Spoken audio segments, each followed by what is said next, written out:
24 na pamahiin ng patay. Una, hindi dapat magwalis habang may nakaburol dahil maaaring mawala ang swerte ng pamilya. Pangalawa, hindi mabuting maligo agad pagkatapos ng lamay dahil maaari itong maging sanhi ng pagkakasakit.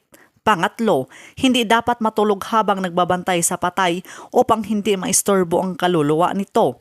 Pang-apat, hindi dapat magpagupit habang may namatay dahil maaaring sumunod ang malas. Panglima, hindi dapat labis na umiyak sa harap ng kabaong dahil maaaring mahirapan ang kaluluwa na mapayapa. Pang-anim, hindi dapat mag-uwi ng pagkain mula sa burol dahil maaaring maisama ang malas sa bahay. Pang-pito, hindi dapat magdala ng mga bulaklak mula sa libing pauwi dahil maaaring sumunod ang espiritu ng namatay.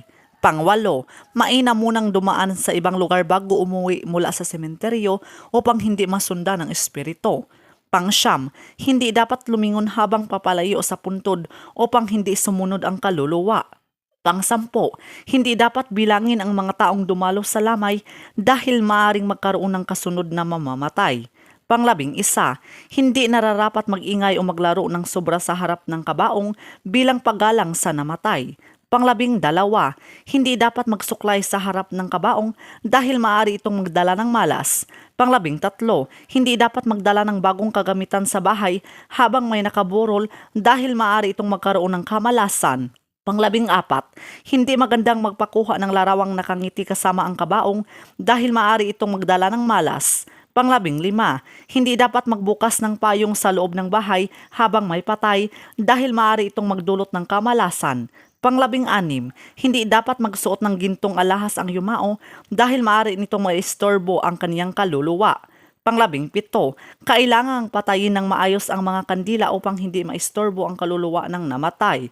Pang-18, hindi dapat iwanang mag-isa ang sanggol malapit sa kabaong dahil maaring matakot ito sa espiritu. Pang-19, hindi muna dapat magsagawa ng masasayang pagdiriwang pagkatapos ng libing bilang pagpapakita ng paggalang sa yumao.